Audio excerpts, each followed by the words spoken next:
Yes, the oil and gas sector, not all of them, but some of the Shall oil we and gas rock and roll? Ready to go? We're good. Good. Yeah.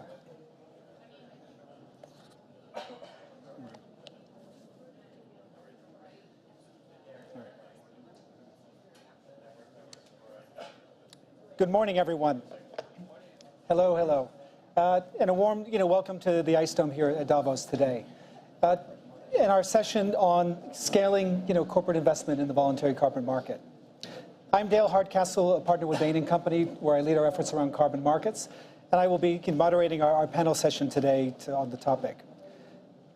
To get us started, I wanted to say a few sort of opening remarks to set the stage and share some of the initial findings from our ongoing work with the World Economic Forum before we move into our panel session. Climate action is ultimately about mitigating risk. The risk that global warming will alter human life on this planet, the risk to nature and critical ecosystems, the risk to future generations and their livelihood. Increasingly, it's clear that addressing those risks and moving the world to net zero is going to require all of the different levers at our disposal. And one important lever is the use of nature and voluntary sort of carbon markets that generate carbon credits that corporates can use to balance their carbon budgets. Put simply, there is no net zero without the net. We need to be able to net the corporate budget as we sort of move forward in nature. In the voluntary carbon market has a critical role to play. Now, as we think about the voluntary carbon market, it provides a vital tool to direct funding to support the carbon transition, scale nature and other technology-based solutions, and build our global resilience. Indeed, the voluntary carbon market has a critical role to play that cuts across many different societal objectives which we're trying to drive simultaneously. Protecting and restoring ecosystems, helping companies to achieve net zero at a more optimal cost, channeling investment into carbon mitigation, preserving biodiversity in forests and mangroves and other things, and protecting the local communities whose livelihoods depend on these natural resources. The benefits are quite clear, checking many benefits in boxes simultaneously. Now, that interest and appetite, of course, has attracted far greater sort of benefits and appetite from investors who have been investing in nature-based solutions and technology ones, and a wide number of intermediaries who have been participating in the carbon market. Yet the voluntary carbon market, and with it the protection of nature and the investment into climate solutions, is at an inflection point and has come under greater and greater scrutiny. Carbon credit retirements, which had grown materially from 2019 to 2021 of more than nearly 50% per year, have more or less flatlined in 2022. Public scrutiny and criticism of greenwashing continues, and many corporates have moved to the sidelines. Yes, there are many challenges and issues that need to be addressed, but we cannot wait until 2030 or 2050 to do so. We need to do so today. Now, sensing last year that there were sort of issues sort of taking place post, COP26, and that maybe market adoption was sort of slowing, we at Bain & Company, together with our partners at the World Economic Forum, dove much deeper into the corporate landscape and understanding how they were thinking about net zero and the use of the carbon market last year. We conducted some quite extensive research and talking to many, many different companies. We did analysis looking at 2,000 companies' net zero commitments out to 2050 and a wide variety of other inputs. And I think we found a number of interesting findings that came out of that. And really, the corporate community sort of identified three key challenges that are sort of holding them back today. One is the sense that there are not necessarily clear and sort of immediate urgency to act and balance their budget using carbon credits. Many of the targets that companies have set are set to 2050 or 2030, with few companies having very sort of explicit targets in the short term, much less recognition for delivering results against those sort of targets.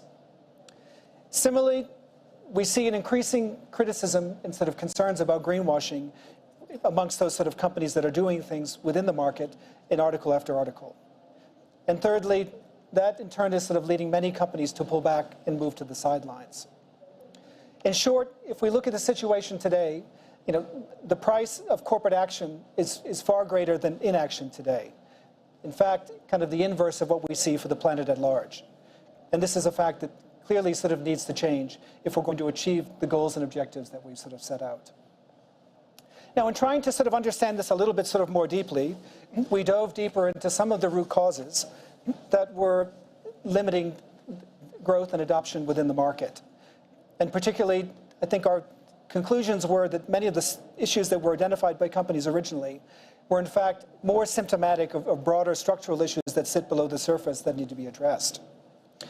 First, it's relatively sort of unclear how carbon credits should be sort of used on the road to net zero, particularly the next few miles, be that from 2023 to 2030.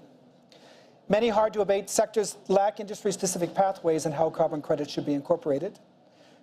The definition of what a high-quality credit is, despite a great deal of important work that has been done over the last few years, is still something where there is no clear sort of agreement. Similarly, it's not clear what corporates can sort of claim as it sort of ties back to that. And then lastly, there's no consensus amongst the judges as to when this is done well and when it isn't. So I think in short, a number of sort of factors that need to be sort of addressed. And we urgently need corporates to take ownership to fixing these issues, to incentivize sort of investment and signal demand for a high quality sort of carbon market in the future, because the global price of inaction is high. Now, despite those challenges, one is, I think, optimistic about the potential for change and what can be done. Often when I talk to different companies about the challenges of the energy transition, climate action and other things, it's difficult to separate the noise from the signal in all of it. And yet, I think it's quite easy to kind of break this down as that we see two different sets of challenges today as we look to the future. There are those challenges, I think, in bucket one that are more about, shall we say, bending physics, looking for technological innovation, ways to sort of scale big challenges that we need to sort of address, like fusion and other things for the future, but also small incremental improvements with catalyst batteries and sort of other things. Now, the other bucket is a whole host of things that really relate more to the human realm, or things that are sort of constructs of our own making. How we recognize the rules we give, how we account, and sort of other things. And while sometimes the challenges in bucket number two are much more sort of difficult than bucket number one, they're all things that are within our control to change. And I would argue that there's no reason as we sort of look to the future that we couldn't be sitting here in this sort of same room in 1 or 2 years' time where we've made a material change. And I think that is, the goal as we look to the year ahead.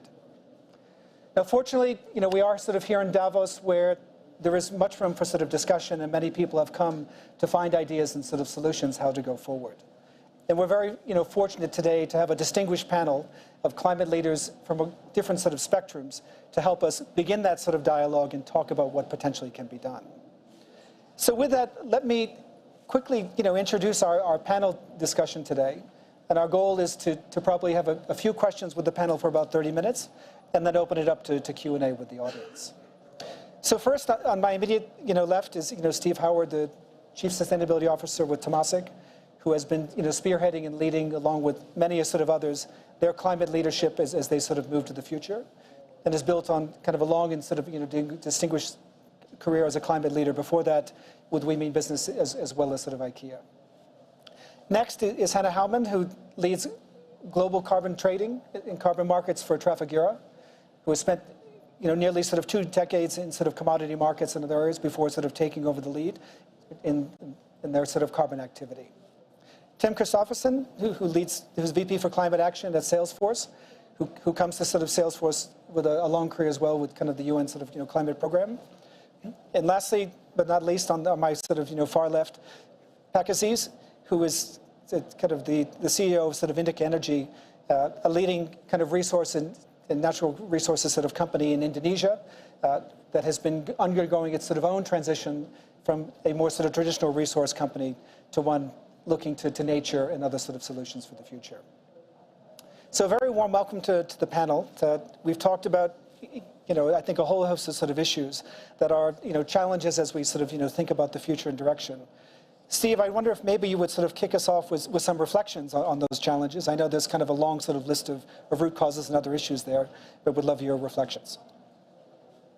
Thanks, Dale. I think you hit the many nails on the heads which is the challenge. I'm just thinking if you are a corporate decision maker in this, then it's paralyzing in many ways for a lot of people. So you know you have to do something, but the uncertainty, many aspects of uncertainty are there. So people are sort of piloting. There's lots of piloting going on and small initiatives.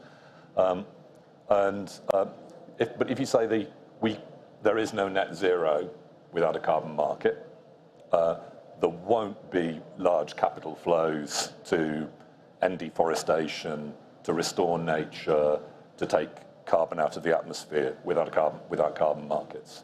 So we can't fail at this. And I was thinking, so we have to address the challenges with determination over the next 1, 2, 3 years, that sort of time frame. And what do we do for that? I think so. The creation of clarity of what good looks like, with a critical mass behind that. We have to. I would like to see. Maybe it's 2023, the end of the voluntary carbon market, and we just talk about carbon markets. Because if you're particularly if you're in a corporate and it starts to be tens of millions of dollars and it's voluntary, then questions are being asked at that point in time. And if between capital markets and regulators, can we just create the carbon market? And some of those are hard compliance markets, and some of them are a new form of compliance markets, which is what capital market requirements are of the corporate world. Then I think we are going to need to go beyond just the target netting element to look at, can we look at wider compensation in certain sectors, airlines, shipping. There are areas where we can have broad compensation so we can scale the carbon markets to the potential that is there.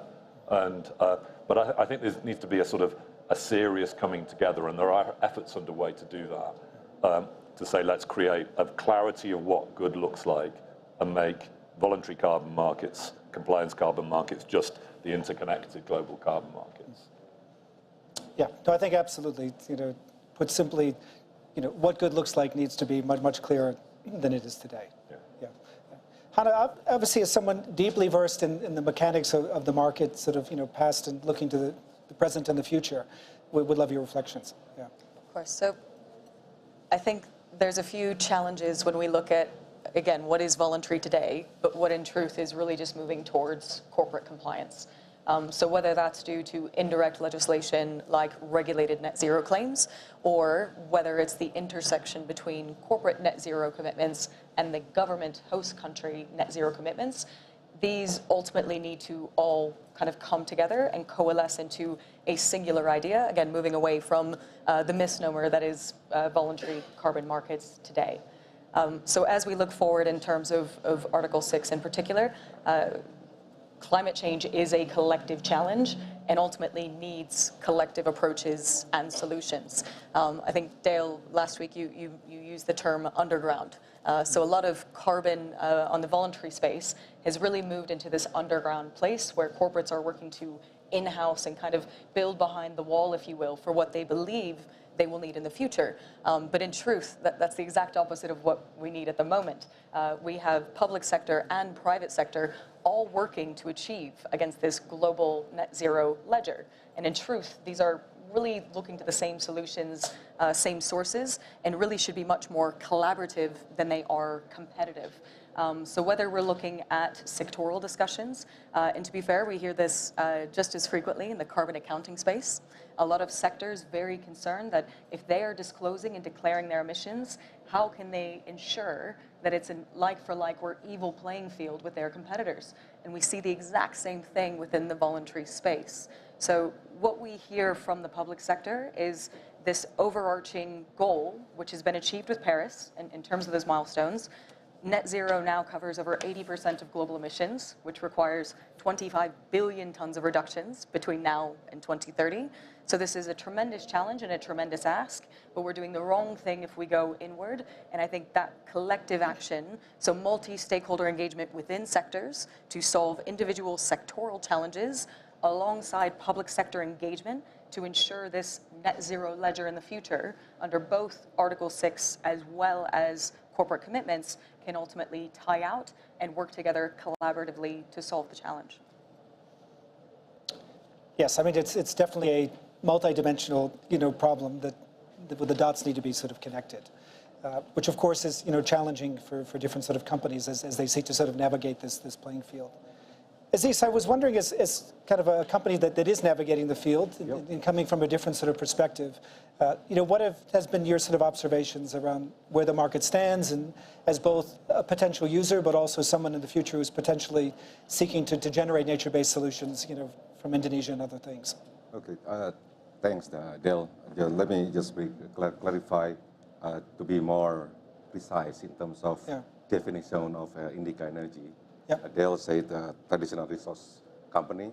I'm going to say that we are the third largest coal producers in Indonesia, right? But then since 5 years ago, we are embarking upon this diversification to non-coal sector investment, and we have also committed to net zero emission by 2050.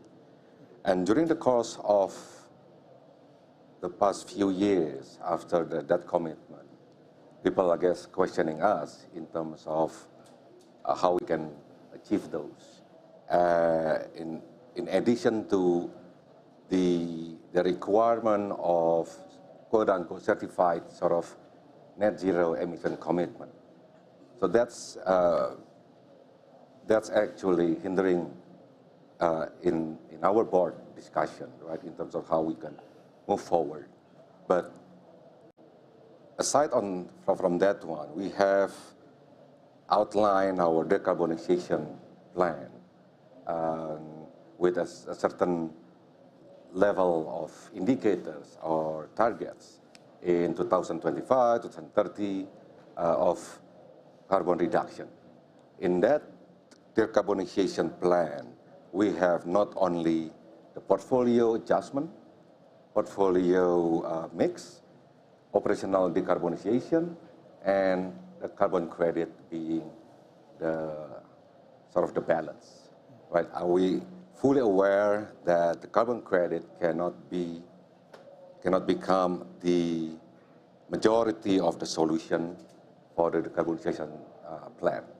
But for people or for us who is in the transition, we need that as a sort of commitment in a way to achieve that our net zero emission commitment. So again, the lack of clarity in your root causes analysis of how can this carbon credit market be part of decarbonization mapping will become very important for a company like ours. Okay. Yeah. Great. Yeah. Tim, Salesforce, of course, has been quite a leader and advocate alongside many sort of others over the last sort of few years in trying to move the market forward. What are your reflections on some of the challenges as we see relative to each other? Thanks, Dale, and thanks also for bringing us together and for publishing this important report. I'm going to just go briefly through the main recommendations of the report and reflect on each one, which hopefully has the benefit for those who haven't read the report to hear again what it is all about. So step one, set a clear decarbonization pathway. Only 700 of the 2,000 largest companies in the world have a science-based target, so there's a lot of catching up to do there. For those who have one, it's of course not all systems go yet, as we heard, because there's still some unclarity. So I would also encourage everybody to look into the UN high-level expert group's report on credible commitments of non-state actors, which, for example, said that new exploration of fossil fuel resources is incompatible with net zero strategies. So there's some guidance emerging that makes it clearer for hard-to-abate sectors what net zero could mean. Second, acknowledge urgency of protecting natural carbon sinks. Here, of course, from Salesforce, we're fusing our nature positive and net zero strategies together because they're flip sides of the same coin. With the global biodiversity framework now adopted, we have a very clear global market signal to act on nature and climate. Third step is standardization with ICVCM, VCMII, and we've provided comments to both these important processes. There are a couple of others. What we hope to see is still a bit more standardization in that space. I think we will all benefit from that. Step 4 is create market transparency. Salesforce has launched the Net Zero Marketplace in October. It's the first global marketplace which has independent third-party rating for all the projects. So Silvera and Calyx Global will successively rate all the projects freely available to anybody who goes onto Net Zero Marketplace. But there's a lot of work still to do on increasing transparency. And then step 5, collaborative action across the private sector. Here with the Trillion Trees Initiative, with the Business Alliance for Scaling Climate Solutions, we're already working with a lot of other businesses, but there's definitely room for more knowledge exchange, also what works, what doesn't work on nature-based solution credits and other credits. So I think the report is spot on, at least from our perspective, and thanks again for scoping these 2,000, I believe, companies in terms of where they stand and what would make them move forward. Thank you, Tim. Yeah. So clearly, part of the challenges, as we talked about, is some of the complexity and also how do we move all these companies forward, which is made in some ways more complicated by the fact that some of the discussion has gone underground, or is at least behind closed doors. And I would sort of reflect as we thought about the panel today, one of the things we had sought to do was also try to find a few companies who maybe were not climate leaders and sort of not at the forefront of doing this, but were more kind of grappling with some of those challenges. And it was very difficult to find anybody who was publicly open and willing to sort of speak about this at the WEF. But I think it would be really sort of interesting to hear some of the perspectives from the panel of, like, what are you hearing from other boardrooms behind the scenes? What are some of the discussions that are maybe not in the public domain as how companies are debating the challenges of what to do and what not to do? And I know, Hannah, from our sort of discussions, Trafigura has a lot of discussions, with different sort of companies as it thinks about the raw inputs that they do, the things that they sell and everything else. So the degree to which you can share some anonymous sort of perspectives from behind the curtain, I think it would be really useful for the audience. No, of course. And I think some of the challenges we've already covered in the intro of this. Mm-hmm. And in truth, it looks very different depending on which sector you're looking at. The mining industry has a tremendously different challenge than the battery makers, or due to a cruise line or an airline in terms of what their decarbonization paths are.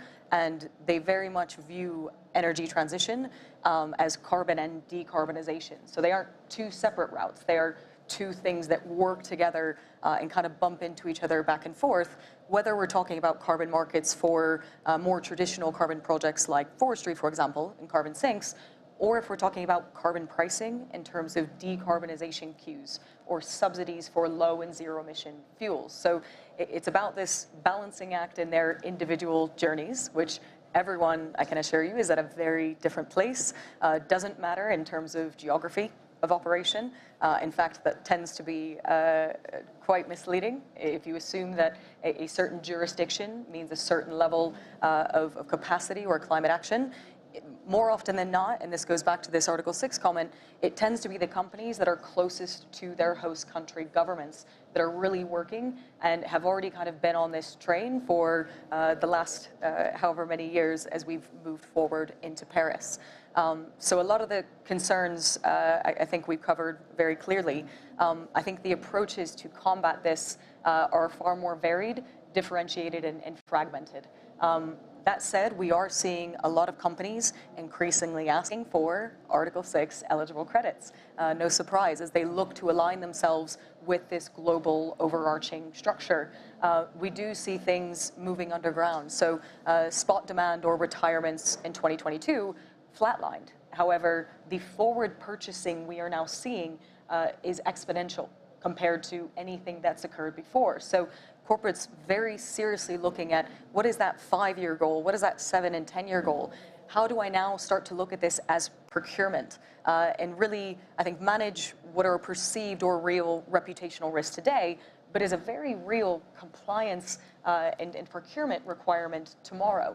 So that's everything from security of supply to pricing, which in a new market that's growing is a challenging feature. We don't have liquid futures markets as we do for some other traditional commodities. So how do you balance the need for pricing transparency with budgeting of fixed price? How do we manage hedging? So these are all things that, and I always describe it as, it feels like there are many stakeholders building the bridge from opposite sides of the river at the same time and really working to come together, whether that's carbon accounting, whether that's voluntary claims and targets, whether that's the regulators on indirect carbon legislation, the market makers and exchange, infrastructure, financing, the, I think, bevy of requirements that this needs. We take it for granted in the traditional physical commodity suite, and here we are with the largest volumetric challenge that the world has ever faced in terms of really producing that supply, if you will, and we're missing all of these kind of fundamental baselines. So again, I think the challenges and the pain points, we hear the same across every different sector, but expressed in slightly different ways as everyone has their very different roads. But increasingly, we are seeing more companies embrace this as an opportunity, acknowledge that the world is changing, and working to see how they can position their business within that new world of change. Please. I'm just thinking it's from a different perspective, and it's also you'll be talking to different companies from us as well. So for those of you that don't know, Temasek, we're an investment firm in Singapore. We have sort of large portfolio companies that we have long-term relationships with, about 25, 30 of those, and a further 600 where we're a significant minority investor with board positions. So what we've done is tried to create certainty as a significant shareholder. So we're clear on our targets, we put a price on carbon, we've done education for our board, but we've also done education with the boards of our portfolio companies. We've been super clear about net zero, about carbon measurement, carbon pricing, about having a plan. I think that's critical. You said that, Tim, you need a long-term aspiration is irrelevant without a plan. And then also super clear that as an investor and main shareholder, we stand behind them if they go down that route.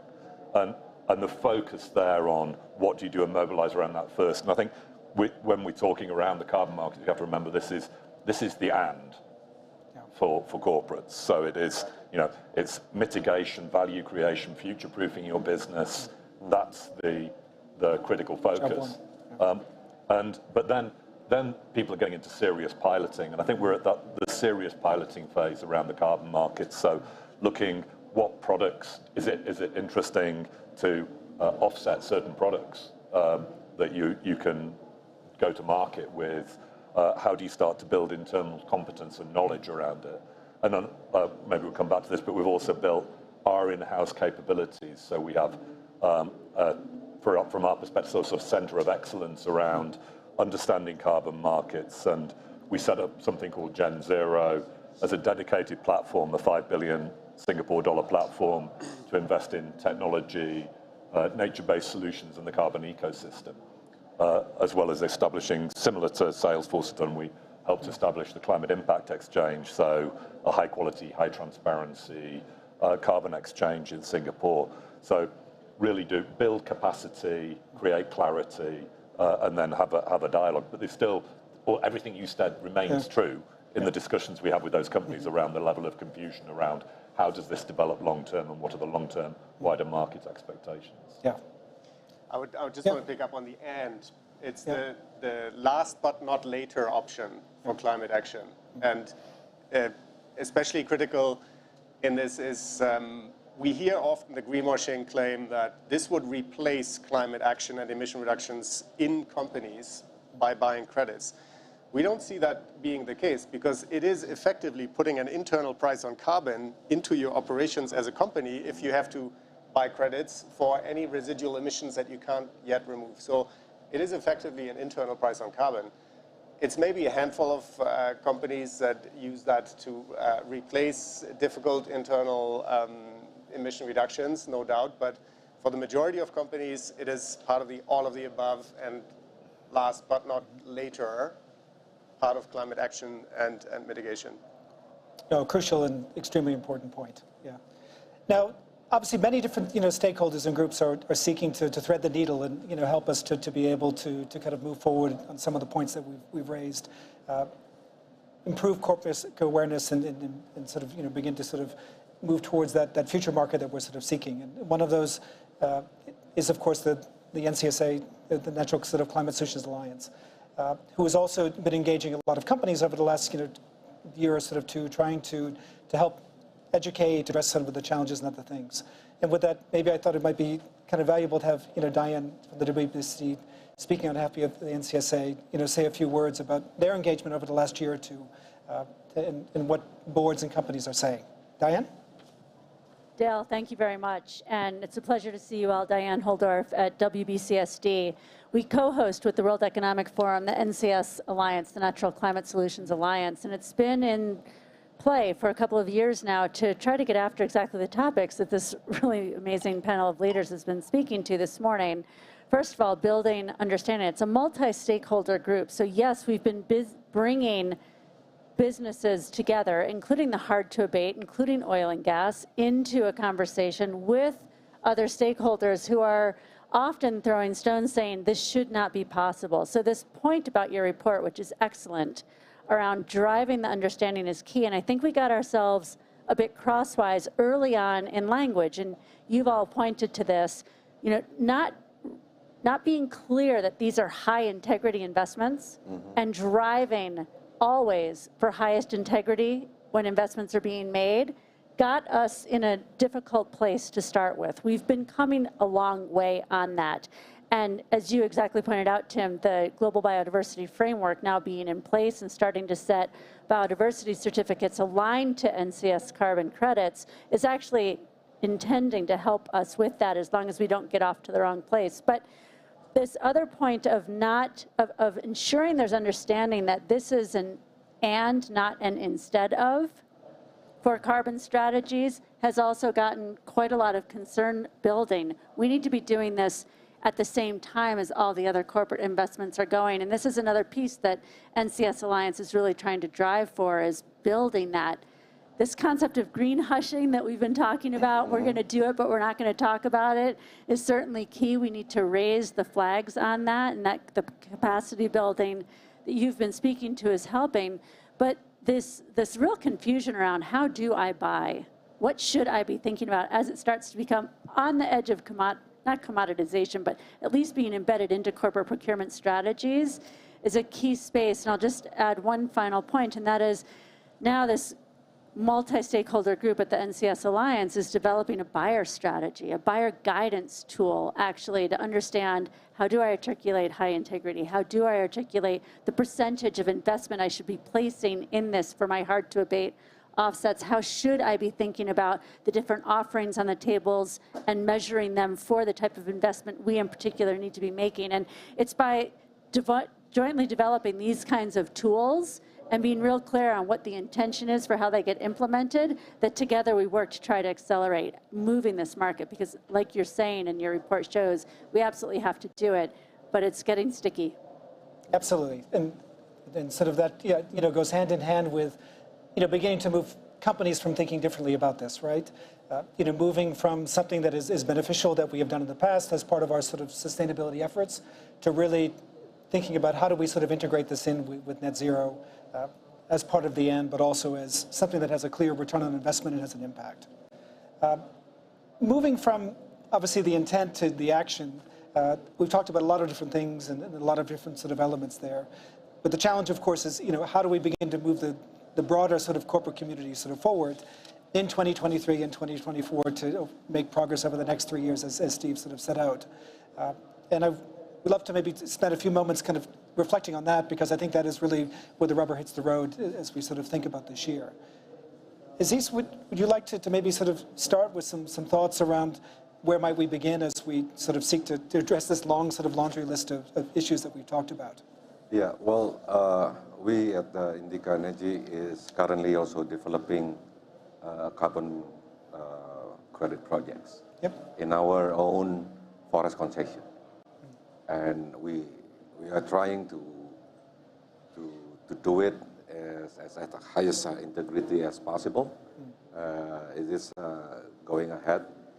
Certainly the question again, the previous topic about the board, how can we ensure the return on investment of the project? But in our case, what we have defined is the first project to cover our scope 1 emission should be enough, right? While we need to be in the ecosystem for us to be able to continuously participate in the market.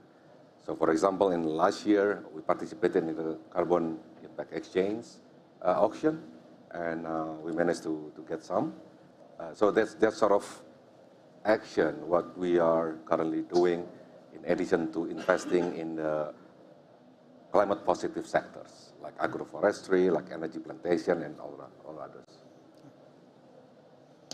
Tim, do you?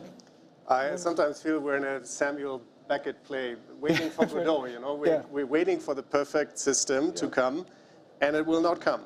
So we have to start. I think that's the most important message in how to get going. You have to start and have to embrace both the complexity but also somewhat the uncertainty. I think that the trick to do that is to shift the perception in boardrooms from one of risk and compliance to one of opportunity.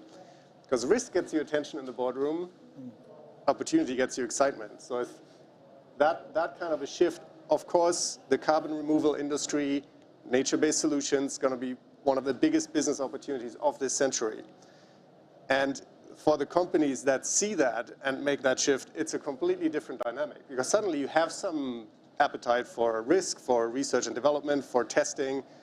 If you see it as only as a compliance and risk-related cost, then you have a different approach. So we need the entrepreneurial spirit in this a little bit more to get started. We have enough tools to get started, so there's no excuse for inaction by anybody. There's a clear process for getting a science-based target. There's enough guidance out there to know what high-integrity nature-based solutions are. There's more guidance and there's more market coming also for technology solutions. There's no excuse for inaction. I think at the moment, there's a bit of hiding amongst peers happening amongst companies. We have to shift that and reward the ones who are willing to step forward into this opportunity. I mean, one of the pieces of the puzzle, which Hannah, you spoke a little bit about in your opening remarks, and we often sort of hear as well, is, you know, should the corporate community kind of embrace this and begin to sort of address pathways forward on some of the solutions that we talked about? Or should we sort of lay back and wait for many of the calls we hear for regulation and sort of other sort of government solutions, which seem to be also sort of looming in different jurisdictions on the horizon, rather than seek to sort of address these problems ourselves? You know, we can see kind of two schools of thought from different sort of, you know, quarters. What are your thoughts on that question? So I think your comment's exactly correct, that if we're waiting for a prescriptive solution, it's not going to come. My favorite analogy is to look at even things, again, carbon accounting and voluntary carbon, which have a lot of similarities. It's very similar to GAAP accounting rules. So in the future, we will have a framework, but that still means that it's the corporate's discretion in terms of how they represent their business, their sector, and their activities within those overall GAAP accounting rules. So whilst I do think we will have a framework in a few years' time, unfortunately, time is the luxury that we do not have when it comes to climate change. So how can the private sector mobilize now? I think one of the interesting things from the study and report is it kind of deemed the 5 key challenges or causes in terms of corporate inaction or inability to get off the sidelines. And in reality, I think it all comes back to that 5th qualifier of that list of 5, which is just simply corporate communication. So we don't have to look far to see how carbon markets already work within regulatory regimes in terms of setting price signals, having clear desired specifications that ultimately allow for capital to move from the buyer to the seller and ultimately create an ecosystem of increasing investment. We see this today in the US, in Australia, in New Zealand, in Colombia. And within these markets, you've created clear ecosystems, clear rules for production. There is not a concern or question of quality because the quality is demanded by the buyer. And the government is confirming what their intent is and what the use for that product is. Equally, as the science gets better, there is no emotion when we change and when we upgrade to move up that level of integrity and quality. Australia just recently went through a quality revamp where they have now changed their methodologies. And the market moves on as it would for a specification change in the diesel markets or in the copper markets. And we have this, I think, dramatic pragmatism when it comes to the regulated markets that is really missing from the voluntary space, despite these using the exact same mechanisms. So the way that we look at this, and it's not surprising that we see this tension. 20 years ago for corporates, voluntary carbon markets was a lot more about philanthropy than it was about real climate action and procurement of what does a ton actually represent for a corporate. So I think we're now moving out of the, let's say, philanthropic space into this carbon accounting world, which is far more commoditized, far more procurement-based, but requires that same level of dramatic pragmatism to be able to move forward. So without that overarching frameworks from governments, which are coming, but 2 to 3 years out at least, meanwhile, we do need private sector action. And I think that just comes back to communication. So what is the claim that is being made by the corporate in terms of what those credits represent? No corporate has ever experienced a bad headline for purchasing credits and supporting a project. Corporates have had poor press when they have come out and claimed that a credit is doing something with regards to their emissions. So again, I think stripping away the emotion of the topic and getting very clear, very pragmatic on these are the climate strategies, these are the frameworks and the common language of how we speak about it, and this is our approach. And I think removing that, in fact, a word that came up in the report was the judges. So how do we remove the judges and get to very clear, pragmatic, practical communication and application, and really remove that specter of the corporate claim from the climate action that's ongoing on the ground? Just a thought. And how do we go from going from where we're at today to the scale we need? And in this, maybe next year's report is the one of carbon markets are all sorted. You know, it's all clear. You know, because in many ways, I remember there was a report 25 years ago. I was in WWF. It was called Sink or Swim. It was about additionality, permanence, leakage, quality, claims. It's 25 years ago. It could have been. We could have just reprint it today, actually. So we need. I think it's actually about. We need to just say, hey, actually, we've got all the elements of this. We know what we're doing, and this is going to be a requirement. It is a new requirement in a climate-constrained world. So I look forward to next year's report. Daniel. Absolutely. No. I think, to me, the brilliance in all this is there's a huge amount of collective will to take things forward. There are some areas where there is disagreement, but it is really about reaching a consensus and defining the rules and other things, and just getting on with it. Any other follow-ups, or maybe it might be good to take a few questions from the floor. Yeah. Shall we start here down in front? My name is Surendra Patavri from a Belgium-based plastic recycling company. While plastic is an issue which has not been talked about much, it's an issue. It's so serious an issue that I'd like to share with you that every day we generate about 1 million tons of plastic waste, and shamefully less than 10% is recycled. And on top of it, despite all these debates and discussions over the last 3 years, including at the World Economic Forum, the global plastic recycling is going down. Obviously, other than existing mechanism, the credit market has to come in operation in this respect. How do you suggest that in some way, if this voluntary or non-voluntary credit market can contribute to the plastic waste issue? Thank you. And do you hear about plastic recycling credit? I hear that the Vera certified plastic recycling credit command a premium of $450. Is that real? If that's the case, the situation would change substantially. Thank you. Does anyone have a perspective or deeper view on plastic credit markets? Yeah. I'd be happy to Sure. take that one. And I think when we talk about carbon today, in reality, we're talking about environmental credits. So CO2 or CO2e for emissions right now is the far most pressing item for the world globally. And I think already with the devices and mechanisms to tackle it, just needing to be put in motion. In truth, we see many other markets emerging once we've kind of settled around the carbon debate.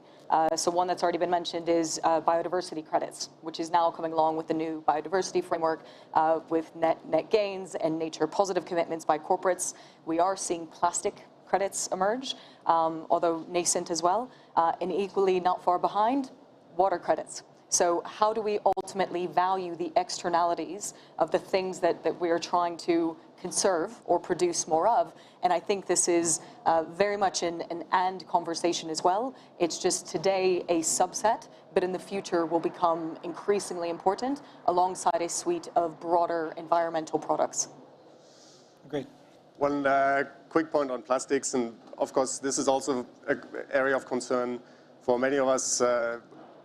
We are very happy that the UN, all the member states have agreed to produce a global treaty on plastics within the next 2 years. I think this is long overdue. This should have been done 20 or more years ago. But even with that, and with challenges like waste, water, carbon, biodiversity, there's a data management challenge in all of this. And that's, of course, as a global technology company, we're also exploring how we can make all of these data management issues easier, not only for the large companies, but also for SMEs who might not have the perfect team in place to navigate the carbon market or the coming treaty on plastic regulatory requirements.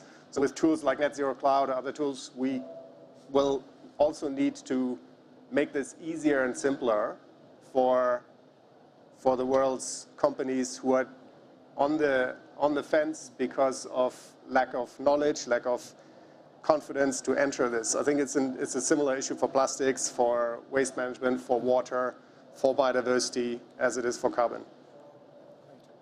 Just Please. a quick thought. Yep. I mean, if you think capitalism had a free pass, there were externalities for almost all of human history, and so there were externalities. It's kind of crazy. And I've been looking at this sort of some of the things that we've been investing in now or helping develop. So, a carbon credit system working with Indian rice farmers to eliminate methane emissions, or we've had discussions around plastic credits or nature-based credits. You're suddenly looking at capitalism applying itself to ending externalities, and I think maybe that's the next decade. It's kind of the end of externalities, and so suddenly all of the private sector ingenuity is focused on that, which is exciting if we can get it right. Absolutely. Yeah. Maybe next question? Yeah. Thank you. Can this on? It's on, yes. Okay, great. Yeah. Yeah, thanks. I'm Jen Jenkins. I'm with Rubicon Carbon. Yep. We are, I appreciate this conversation, right? Because it's clear that there's a failure of investment of corporates in the voluntary carbon market, which I believe is incredibly important for us to scale and do with liquidity.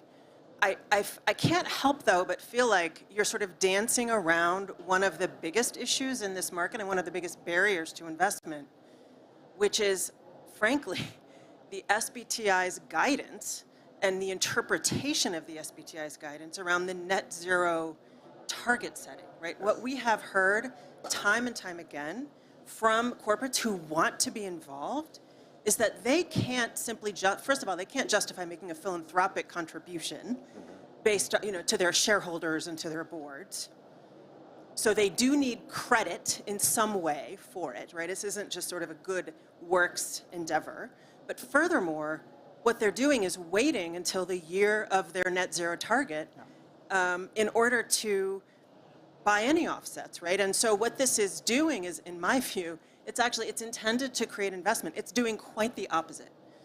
It is removing any incentive for these these corporates with good intentions to actually take the action that is so badly needed. There's no excuse for inaction. I think SBTI is actually giving them an excuse for inaction today. And so I just wondered if you could address that. Yeah. Well, I think it's a great point, and it does, definitely sort of link in with two of the challenges that we raised around how do we think, particularly around the net zero pathway in the short term.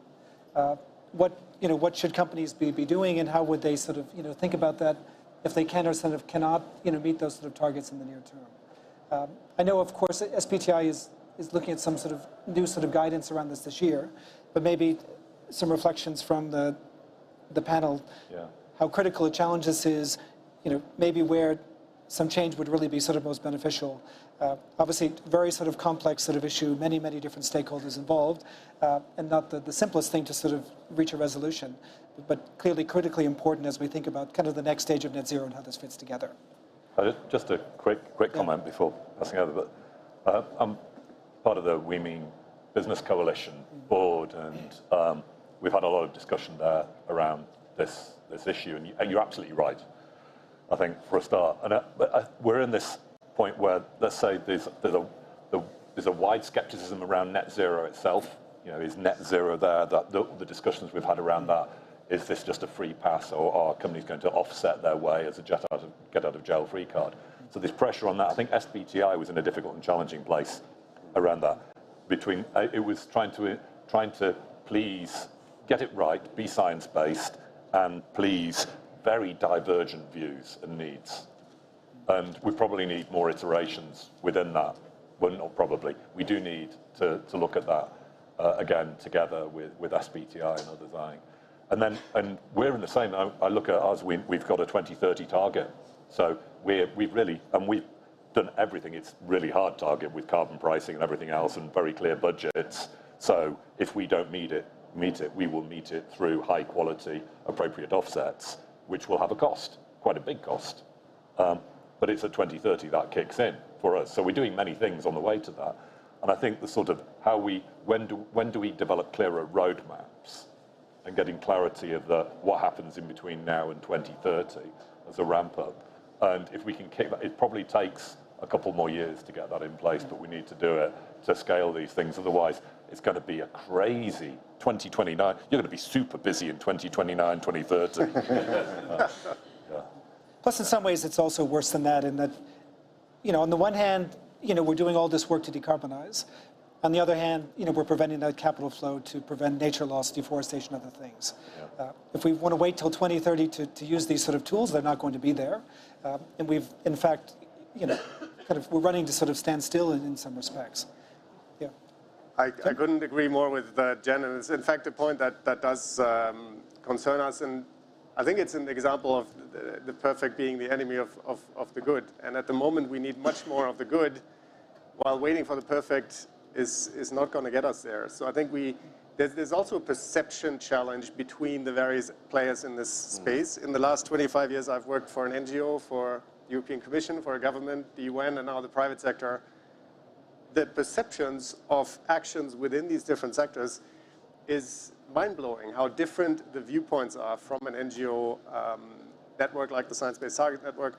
And I think we need to also provide sufficient data and evidence and comments on what the impacts of these changes in guidance are. Of course, they are well-intentioned, but as you say, they can have adverse side effects that at this point would just further stifle much-needed investments.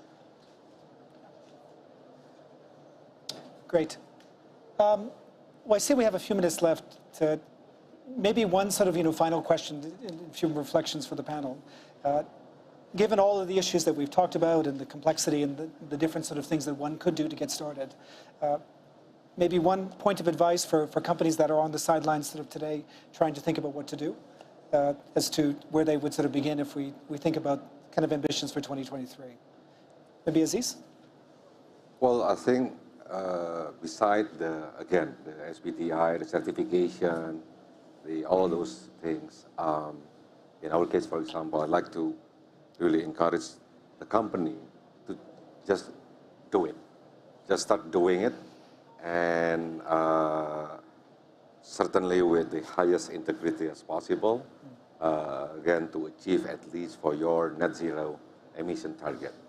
And carbon credit is a product, I mean the end product, right? The activities to achieve that are very, very important. In our case, for example, the project we are currently working on is located surrounding our mining operation. So it's, I think, positive for the environment, positive for the social livelihood in our surrounding vicinity of our operation anyways. So we are going ahead with that, and we encourage other people to do the same. So look for opportunities close to home. Sure, thank you. Tim? Well, three things maybe. One is more collaboration between the front runners in the space, knowledge exchange of what works, to also provide more confidence to those who want to move forward. Second is some more advancement on the regulatory clarity, whether it's the voluntary standards or also things like the Corporate Sustainability Reporting Directive and the EU's efforts to identify what a carbon credit is. And third, hoping that that leads to a doubling of the carbon market, coming back to your earlier point, Steve, in the course of this year. So I think I mentioned corporate claims and clear communication today. We talked about, I think, collective action, both within the sector as well as with the public sector. And then I think the final thing is actually just for people to begin to grasp the opportunity as it is. So we've gone through an evolution like this very recently with the movement of the digital age. And climate is now the new digital. So ultimately, this is changing everything in terms of how we think, how we purchase, how we consume, how we travel. We will get to a point where carbon content is as ubiquitous as calorific content in the foods that we eat. So how do we embrace this change instead of slow playing and recognizing it as defense? I think we look, laughingly back now at some of the companies that resisted the digital age and the others that embraced it. And history has been a very good judge of what the right decision was. So I think, again, how do we move this out of the risk of the boardroom and the opportunity for a capitalist market structure? It's not the right thing to do. It's not the defensive thing to do. It's the correct thing to do for the business, and it's the correct thing to do for the customers. So I think acknowledging that change and being a part of that evolution and evolving with it, I think is the most critical feature psychologically. Great. Steve, final one. Excellent comments. I'd endorse all three comments from the panel. I think what you said, just do it. I mean, if we say we're not at the peak of climate action, it's not like, and the same thing for other issues, nature and plastic, I think, so we're in the era of the Anthropocene, absolutely, it's going to shape the business landscape, it's shaping the business landscape, and concern and pressure from all stakeholders is going to grow and grow and grow. So business leaders have to really be super clear about that you have to put your best people on it, you have to be educated at board level, even if it's difficult, just do it. And then really look at where the value creation is, how you use this to drive innovation, and use it in the same way that the internet was a distribution platform. So the internet itself unlocked a wave of innovation and new business models. Sustainability is doing the same. So put your best people on it, use it to drive innovation, and know it's inevitable. That's some great remarks, and absolutely sort of agree. I mean, maybe just a few sort of parting reflections. I mean, I think does sort of fill one with a great deal of sort of optimism that as we've sort of unpacked all the different sort of issues today, we've talked about there's little disagreement about the problem at hand, little disagreement about the things that we need to do. We just need to get on with it in order to achieve your goal, Steve, of being able to come back here next year and say the carbon market is sorted and we're in great shape. So a very warm thank you to our sort of panel and making this sort of time. Super valuable to have your sort of perspectives. I encourage those of you who have not had a chance to take a look at the paper that was published today that summarizes this in a little more detail, and look forward to working with all of you to path and chart the way forward. Thank you.